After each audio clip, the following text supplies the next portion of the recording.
ele, disse o pai: meu filho, você está sempre comigo e tudo que tenho é seu, mas nós tínhamos que comemorar e alegrar, porque este seu irmão estava morto e voltou à vida, estava perdido e foi achado. Amém? Tome seu assento aí e diga glória a Deus.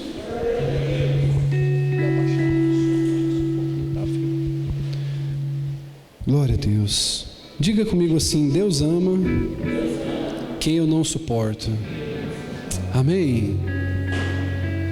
Queridos, esse texto aqui, ele é muito conhecido pela igreja por retratar uma parábola de Jesus. Aqui a história do filho pródigo é o retrato de uma parábola que Jesus ele vai ministrar o coração dos judeus. E por ser um texto muito conhecido, todos nós sabemos que aquele filho, ele pede a sua herança ao pai, então ele, iludido com os prazeres do mundo, ele vai gastar, ele vai viver uma vida dissoluta, como o próprio texto, com a acusação do filho mais velho, vamos dizer assim, como o irmão do pródigo, ele diz. Aquele jovem, ele pega a sua herança, ele pega a sua parte que lhe cabia naquela casa, e então ele sai para ir conhecer o mundo, ele sai para viver o mundo, mas o coração do pai ainda estava no filho. Por mais que o filho houvesse pedido aquela herança para gastar absolutamente, para ele poder gastar com seus desejos, com as suas paixões, como o texto diz, com prostitutas, com bebidas, com a noite, com a farra, a Bíblia diz que o pai diariamente se debruçava sobre a janela e esperava o filho entrar pelas portas da residência. Haja vista que as residências daquele período, daquela época, não é como as residências de hoje, onde a gente tem um portão, onde as casas são mais compactas. Não, naquela época havia uma propriedade, havia um campo, havia uma parte de grama, de plantação. Então na porta, na porteira, quem sabe se for nos dias de hoje, daquele sítio, o pai se debruçava para poder ver o seu filho voltar. Ele contava com esse momento, mas havia um irmão dentro de casa que continuava os seus afazeres normalmente. Talvez não sentiu falta do irmão, talvez não pensou em ir buscar esse irmão, insistir com o irmão, mas o fato é que o pai diariamente estava debruçado sobre aquela janela, esperando o momento que o seu filho voltasse. E até que então esse retorno ele acontece, o pai avista o seu filho de longe, o texto diz isso, e a alegria começa a tomar o coração daquele pai. O pai, ao avistar o filho longe, ele não espera o filho passar pelas portas da propriedade, pelo contrário, o pai agora sai correndo em direção àquele filho.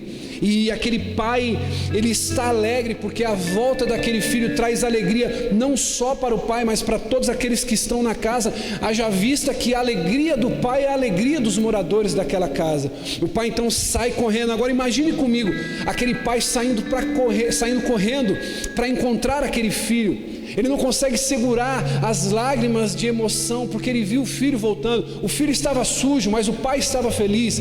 O filho, ele estava em pecado, mas o pai estava feliz com a presença do filho. O filho tinha quebrado, mas o pai estava feliz. Ele não consegue conter a alegria, então ele começa a derramar lágrimas, mas aquele choro não era um choro de tristeza, era um choro de alegria. O filho estava morto, mas ele reviveu, ele está voltando agora. Ele entra para dentro de casa, o pai o abraça, o beija forte. O pai está alegre, o pai está emocionado. Existem lágrimas escorrendo no coração do filho, porque o filho não imaginava que aquela seria a recepção. O filho imaginava que o pai iria corrigi-lo. O filho imaginava que o pai iria admoestá-lo, quem sabe dar palavras de repreensões, mas não. O pai simplesmente primeiro ora para ele, vê se ele está bem, vê se ele não tem nenhum ferimento, e beija ele forte. O pai está chorando, mas não é um choro de tristeza, é um choro de alívio. É um choro comovido, é um choro de emoção, porque o filho finalmente voltou para casa. Aquele pai se alegra, então ele manda pegarem um novilho é um boi.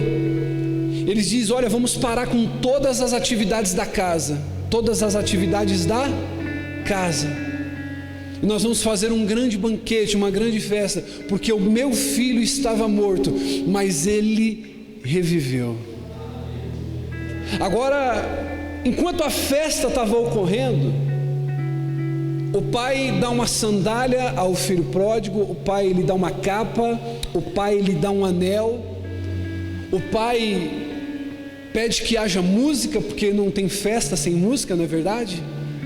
Ele prepara um grande banquete, e todos estão se alegrando, porque talvez as pessoas não tivessem muito vínculo com esse filho pródigo, mas eles tinham um vínculo com o pai, e quando eles olham a alegria do pai, eles dizem assim: a festa está sobre esse lugar, porque eu não estou entendendo muito bem qual é o motivo da alegria do pai, desse filho ter voltado, mas ele é o pai da casa, ele é o senhor da casa, então nós vamos nos alegrar. Só que nesse inteirinho, quando a festa está ocorrendo do lado de dentro da casa, diga comigo, existe festa dentro da casa. Do lado de fora, o irmão do filho pródigo, ele está voltando do campo. E enquanto ele está se aproximando, ele ouve o barulho da música, ele vê a movimentação dentro da casa, e ele diz: oxe, mas um dia como hoje, talvez um dia de semana, está havendo uma grande festa. E aí então, quando ele pergunta para os criados o motivo daquela festa, e um dos criados diz: olha, o seu irmão que havia se perdido foi achado, ele se recusa a entrar para participar da alegria que estava tendo dentro da casa. Ele prefere ficar com rancor fora da casa, ele prefere ficar com ressentimento fora da casa, ele não decide dar um passo em direção a dentro da casa, para participar da alegria da casa e da alegria do pai. Então ele decide uma escalada de erros, que nós vamos ver aqui nessa manhã. A primeira pergunta que eu quero construir com os senhores que estão aqui comigo essa manhã é: o que levou o irmão mais velho a perder a alegria da ocasião da festa? E nós vamos aqui refletir, talvez, se o nosso coração não está às vezes parecido com o coração desse irmão do filho pródigo, porque muito se prega sobre o filho pródigo que voltou, mas pouco se fala sobre o filho que ficou e permaneceu com o pai. E às vezes nós podemos estar como esse filho do irmão pródigo, desviados dentro da igreja, trabalhando para o pai, sendo filho, mas desviados.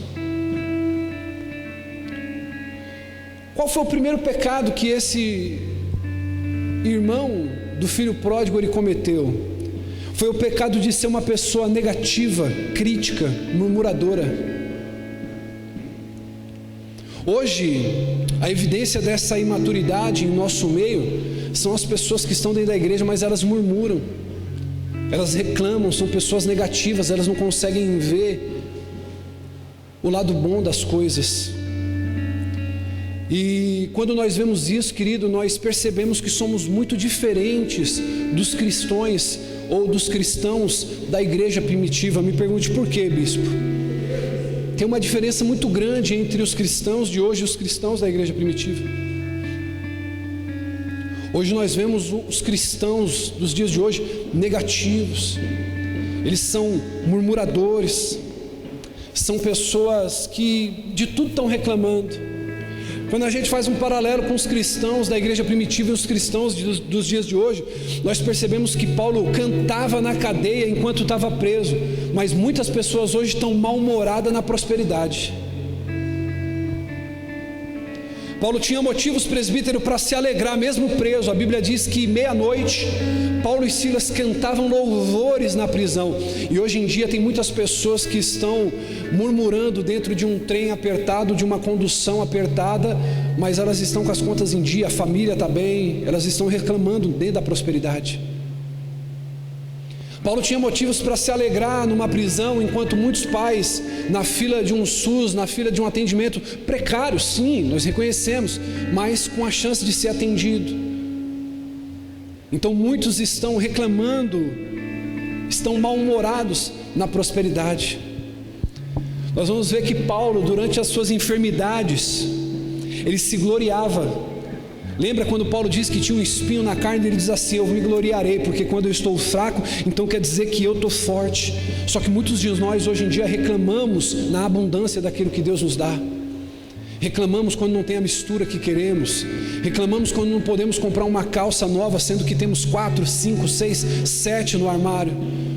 E passamos a murmuração. Deixa eu dizer algo para você: se você reclama o dia todo, não fique surpreso que quando você chegar em casa de noite, você esteja morto de cansaço. A murmuração, ela é música aos ouvidos do diabo. A murmuração, ela vai cansando o corpo daquele que reclama o dia inteiro. Somos muito diferentes, precisamos colocar um pouquinho de consciência à nossa mentalidade nos dias de hoje, porque muitas vezes nós estamos no conforto da casa do Pai, temos motivo para se alegrar, mas nós estamos azedos, estamos mal-humorados, estamos mal agradecidos. E quando a gente vê isso, como pastor, eu percebo qual que são as murmurações dos cristãos hoje em dia. A gente vê muito cristão reclamando da família. Paulo não tinha tempo para compor uma família. A Bíblia diz que Paulo não casou. Ele viveu pelo Evangelho, e ele mesmo escreveu uma das suas cartas: aquele que está solteiro, ele cuida das coisas do Senhor, porque aquele que está casado, ele cuida de como agradar a esposa, de agradar o marido e de cuidar da família. Mas hoje nós vemos que muitas pessoas estão murmurando, reclamando da família. Pessoas que já não têm mais prazer em se assentar com os parentes, porque elas querem converter na força do seu argumento as pessoas da sua família. Elas não entendem que podem respeitar a decisão que essa pessoa está tomando. Se Deus ainda não matou esse parente seu que decidiu viver com a bebida, na prostituição, que decidiu viver da maneira que quer, quem diz que você é juiz sobre a vida desse parente seu para decidir como ele tem que viver? Se Deus não tomou uma atitude ainda em relação a ele, quem sou eu para poder tomar? E muitos de nós queremos ser o xerife da família e murmuramos da família. Tem muitos queridos que estão hoje em dia, se não estão reclamando da família, estão reclamando do trabalho, porque o trabalho não está bom, porque ganha pouco. E você vê que parece que já não há mais uma satisfação no interior dessa geração. É uma geração que sempre está faltando algo, sempre falta algo. Se ela não está reclamando da família, se ela não está reclamando do trabalho, ela está reclamando do governo.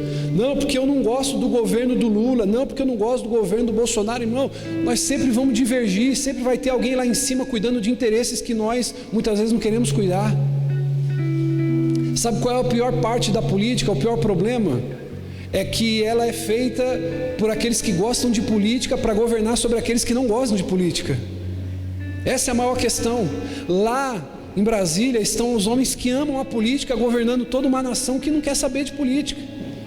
Então sempre teremos queixa, família, trabalho, governo. Tem crente que reclama do tempo: não, eu gosto do frio. O que você vai ver mais é mimimi na internet. Você vai ver: não, porque esse tempo aqui podia fazer geada. Mas tem aqueles que gostam do calor. Aí eles dizem: está vendo aí, ó, esse frio para você que gosta de frio. Tem pessoas que reclamam do tempo: está calor demais, está frio demais. Quem conhece? Pessoas que nunca estão satisfeitas. Tem pessoa que quer o tempo arejado, e é impossível. Nós temos 4 estações. Às vezes essas 4 estações acontecem na semana, mas as pessoas estão reclamando. Posso continuar assim ou não? Tem pessoa que reclama da igreja. Se ela não está reclamando da família, se ela não está reclamando do trabalho, se ela não está reclamando do governo, se ela não está reclamando do tempo, ela tem uma reclamação da igreja que ela faz parte. Ela reclama do pastor, porque o pastor é duro demais, ou porque o pastor ama demais, porque o pastor é impaciente demais, ou porque o pastor é longânimo demais, porque o pastor não está vendo o pecado do irmão, não está vendo o pecado da irmã. Como se a função do pastor dentro da igreja fosse ser um detetive, um xerife, um Sherlock Holmes, para investigar a vida dos irmãos.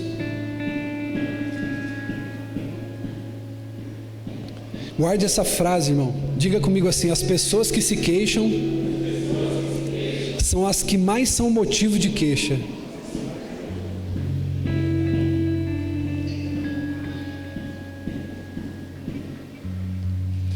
Geralmente a pessoa que está carregada de queixa é aquela que mais é motivo de queixa.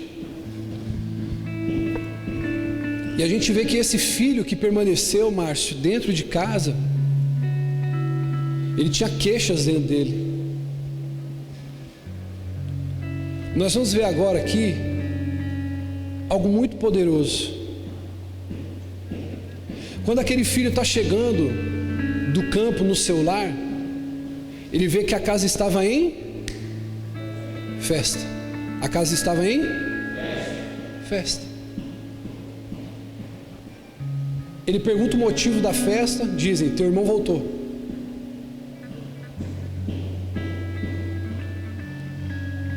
Quando aquele jovem ele vê aquilo, o texto diz que ele se encheu de ira. Ou seja, preste atenção nisso, a alegria, César, do pai ofendeu o filho. Quando aquele filho chega na casa, ele não se comporta como filho, ele se comporta como se fosse o dono da casa. Ele diz: mas o que está acontecendo aqui? É mais ou menos o seguinte: como que todos estão ousando se alegrar sem eu estar?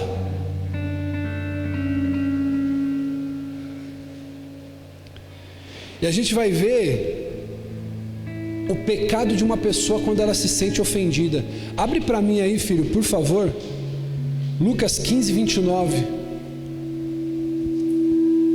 Aquele filho se ofendeu com a alegria do pai.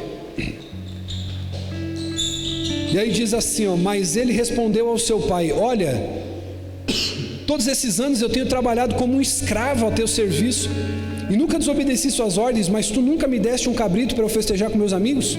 Mas quando eu volto para casa, olha o que ele diz para o pai: esse teu filho que esbanjou bens com prostitutas, mata um novilho gordo para ele. Então qual era a questão do filho? Olhe para mim. Qual que era a questão do irmão do pródigo? Faça assim, ó: esse teu filho. A questão do irmão do pródigo era o filho que voltou. A insatisfação do coração daquele filho não era propriamente em si a festa, era o motivo da festa.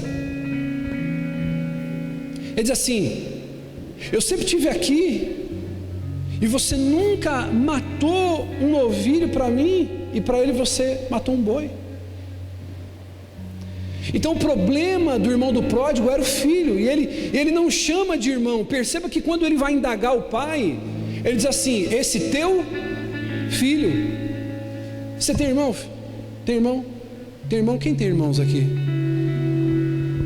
Quando você briga com o irmão, quando você é mais novo, você fala que só os irmãos raiz aqui vão se identificar com isso.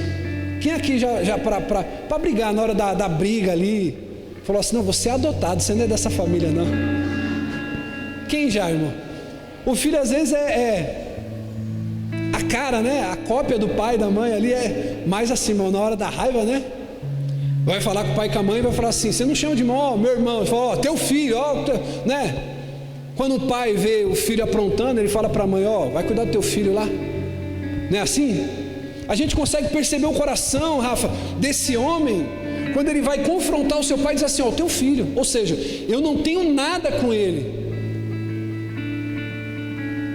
Eu não tenho nada com ele, até porque ele se desviou, ele se afastou. Eu permaneci na presença. Então ele se ressentiu com a volta do irmão e pelo pai se alegrar. Na mente do irmão do pródigo, ele não concebia como o pai podia se alegrar com um filho que errou tanto e depois decidiu voltar. É mais ou menos com aquela pessoa que ela se afasta, se desvia da presença de Deus, e quando ela volta, ela começa a viver bênçãos dentro da igreja, e você fala: caramba, mas eu estou aqui servindo a Deus, dizimando, ofertando, limpando, fazendo, dando o meu melhor, e a vida do outro lá. Olhe para quem está do seu lado e diga assim: Deus ama quem eu não suporto. Ei, posso falar isso aqui, sim ou não? Isso aqui é muito sério. Posso? Sabe o que a gente percebe aqui? Pelo irmão do filho pródigo, o filho pródigo nem voltava para casa. Diga assim: por ele o filho nem voltava. Posso falar isso aqui? Você vai precisar agora pedir que o Espírito Santo te ministre, porque se você não pedir isso, pode ser que ofenda o que eu vou falar agora. Tem pessoas, querido, que parece que a igreja fica melhor quando alguém sai. Tem pessoas que congregam dentro da igreja que parece que para ela fica melhor quando aquele irmão que ela não suporta vai embora. Era o que o filho estava querendo dizer para o pai. Ele estava querendo dizer o seguinte: olha, essa casa estava muito boa enquanto esse miserável estava lá fora perdido. Agora que ele voltou, eu perdi minha paz, eu perdi o meu lugar, eu perdi o meu posto. Era isso que ele estava querendo dizer. Porque crente imaturo dentro da igreja é assim. Começa a chegar alguém novo, começa a chegar alguém que precisa ser cuidado, que precisa ser tratado. Aí aquele filho que está servindo, o pastor que está servindo a igreja, o coração dele já se fica enciumado. Ele diz assim: poxa, mas eu perdi meu lugar com o pastor. Como se o coração do pai não tivesse espaço para todos. Então quando ele diz assim, o problema é esse teu filho, ou seja, ele não devia nem ter voltado, devia ter continuado longe. Devia ter continuado. Irmão, tem algumas pessoas que parece que para elas, quando sai alguém, a igreja fica melhor.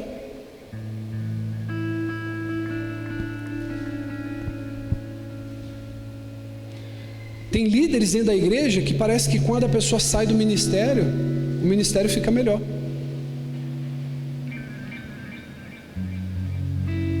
Tem pessoas dentro da igreja que quando alguém sai do departamento, parece que o departamento fica melhor.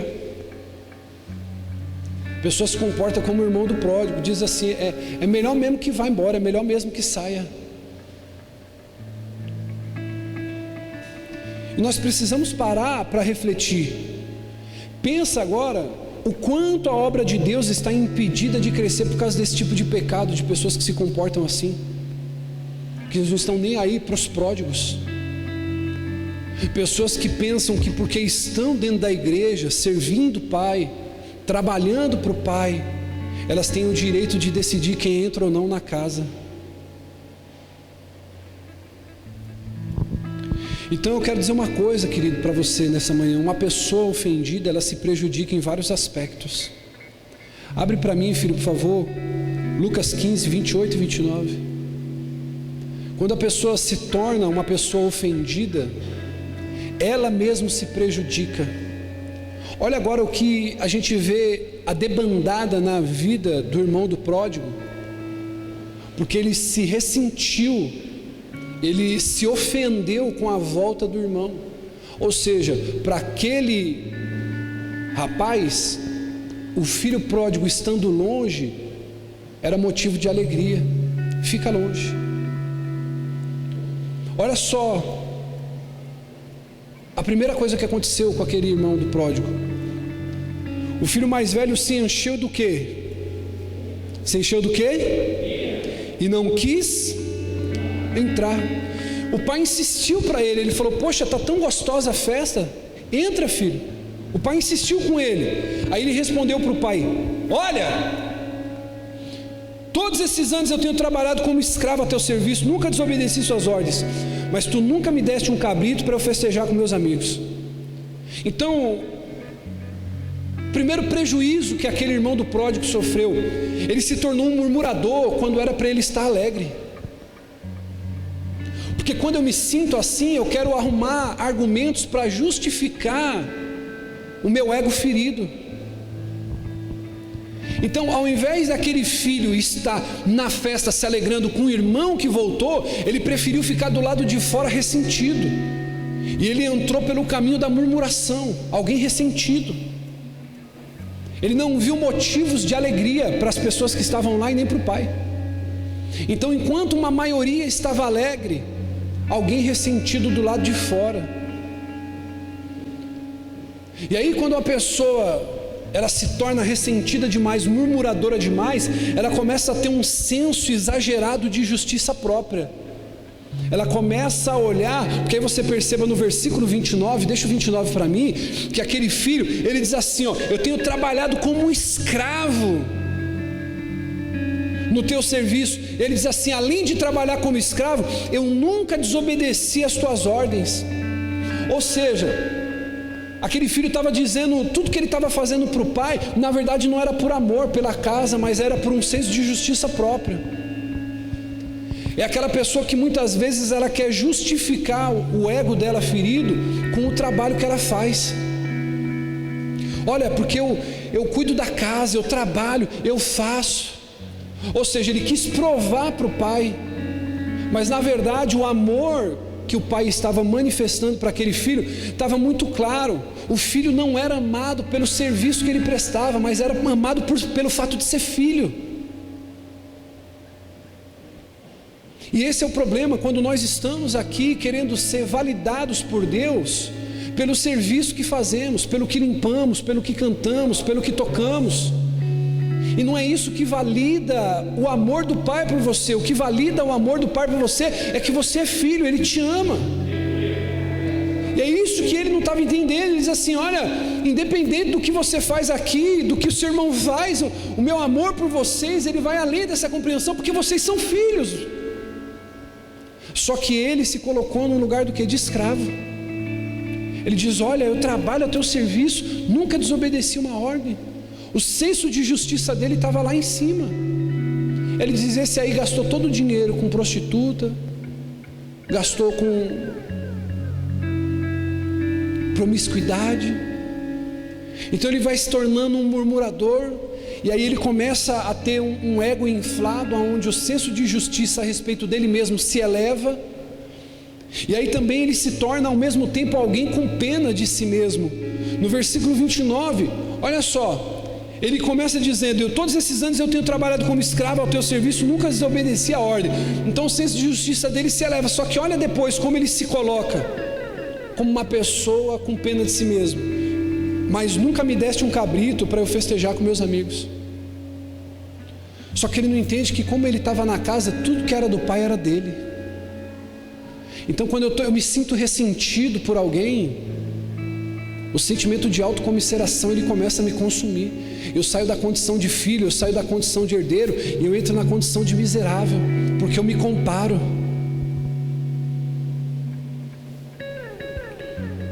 Aí agora olha o que diz o versículo 31, aquele filho se coloca numa condição de pena, fala: estou aqui igual escravo, trabalhando para você, eu obedeço tudo que o senhor faz. E aí quando esse seu filho promíscuo volta, você faz um boi para ele. Olha o que diz o texto: disse o pai: meu filho, você está sempre e tudo. Pode ser melhor, vamos contar até 3, lê bem alto, bem forte. 1, 2, 3. Disse o pai: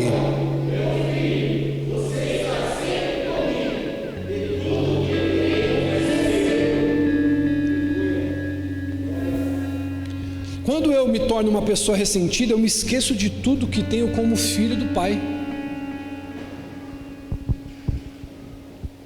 Você lembra, olhe para mim, redobre sua atenção, de Davi. Davi foi ungido rei, porque Saul desobedeceu.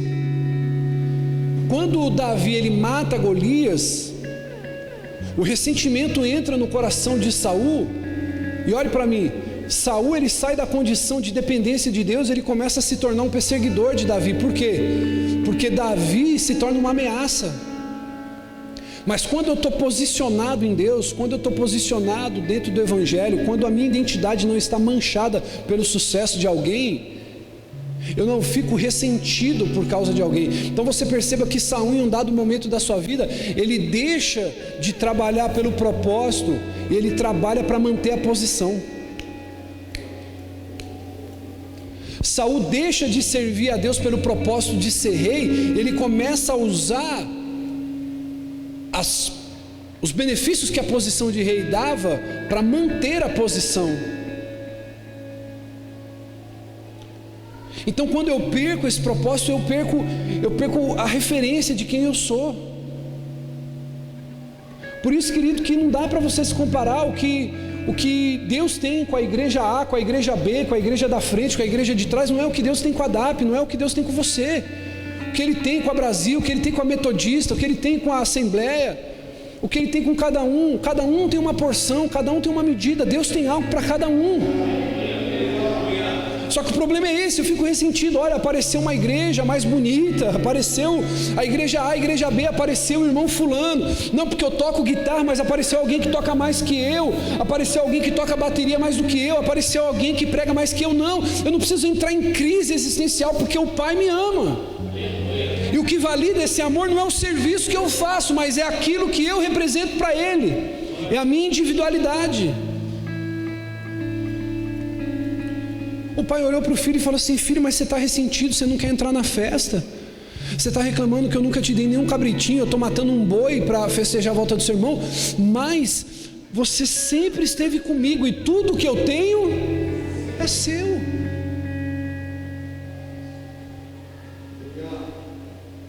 Então, querido, eu quero dizer nessa manhã, se você tem algo contra alguém, querido, você precisa se corrigir. O problema não está na pessoa, o problema está na tua falta de identidade. Você ainda não é resolvido, você não é definido. O irmão se ressentiu com a volta do pródigo. Quem não tem compaixão está em pecado, irmão. Eu preciso me alegrar com aqueles a quem Deus decide abraçar. Diga aleluia por isso. No versículo 30, ele diz assim, ó, mas quando volta para casa esse seu filho, que esbanjou os bens com prostituta, matas um novilho gordo para ele.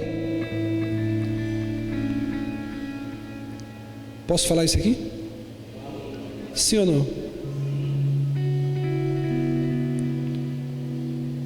Isso aqui é muito poderoso, Ezequiel. Silvia, olha isso aqui.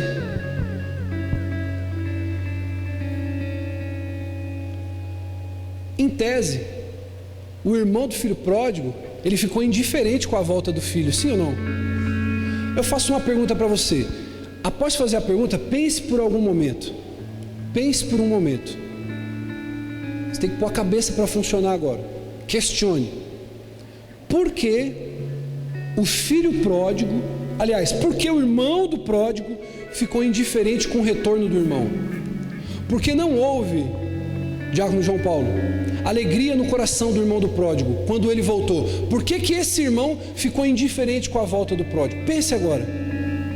Pense. Por que ele ficou indiferente com a volta? Pelo mesmo motivo da indiferença quando o irmão partiu. Se ele não ligou quando o irmão foi embora, por que ele ia ligar quando o irmão voltou?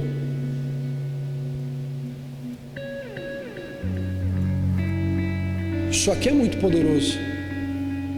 Quando não me dói a partida de alguém, por que vai me alegrar a volta?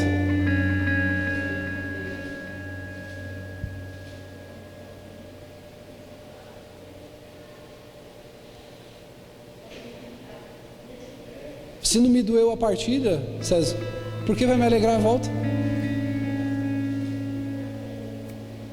Ou seja, o irmão foi indiferente quando o irmão saiu. Ele falou assim, ó,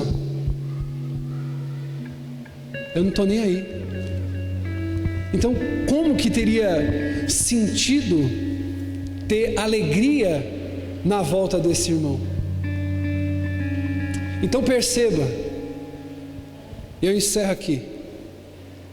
O irmão do pródigo trabalhou com zelo na fazenda da família. Diga, trabalhou com zelo na fazenda da família. Mas era diferente do pai. Quantas pessoas estão dentro da igreja trabalhando duro para o pai, mas não tem o mesmo coração que o pai? Quantas pessoas estão, Márcio, envolvidos com o trabalho no campo da família, mas não tem o coração do pai? Sabe o que é mais terrível nesse texto que a gente vê? O irmão do pródigo não se preocupava com a perda do irmão. O pai se preocupa com quem vai embora da casa. A pergunta é, você se preocupa com quem sai da casa?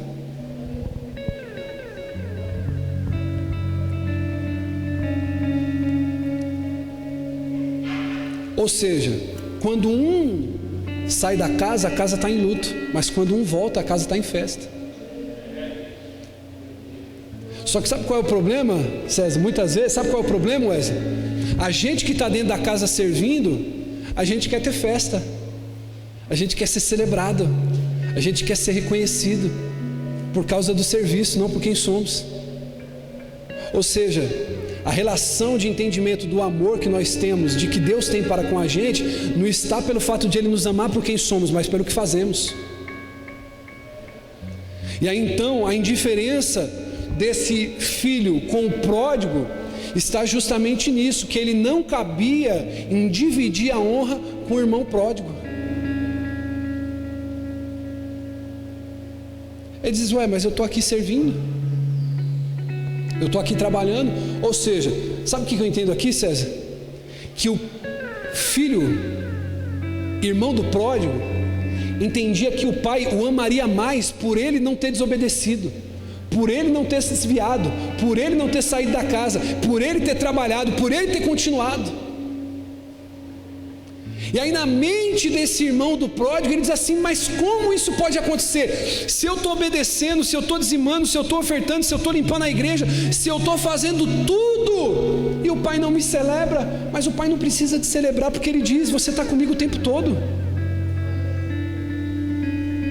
Você já viu fazer festa de aniversário para o pai, para a mãe, para o filho? Que graça tem? Eles estão juntos o tempo.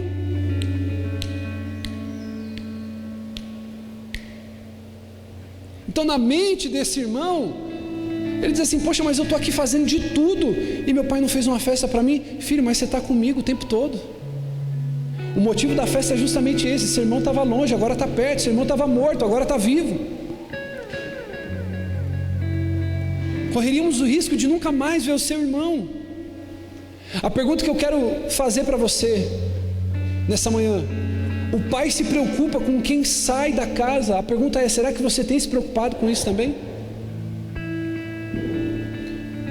Sabe qual que é a minha questão aqui nessa manhã? Eu quero dizer para você: quantos estão trabalhando para o pai, mas são indiferentes quando algumas pessoas saem da casa do pai?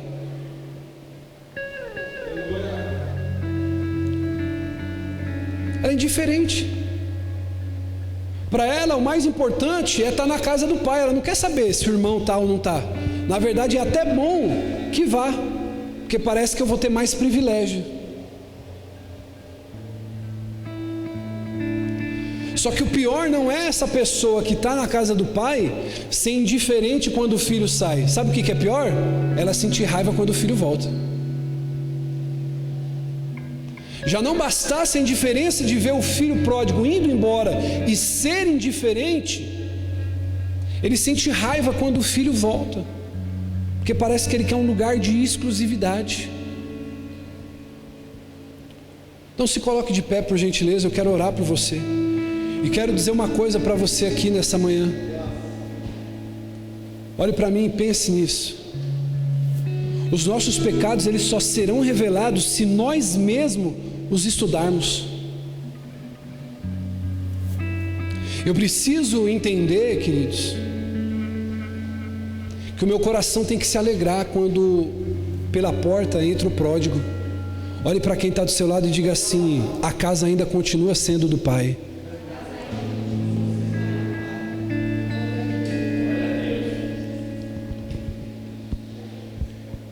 A casa continua sendo do pai. Eu quero te fazer uma pergunta aqui nessa manhã: será que você não se vê nesse filho teimoso, que muitas vezes insiste em não se alegrar? Confesse hoje, querido, o seu pecado, se você tem esse pecado, e experimente a alegria do Senhor novamente na sua vida. Aleluia, Jesus.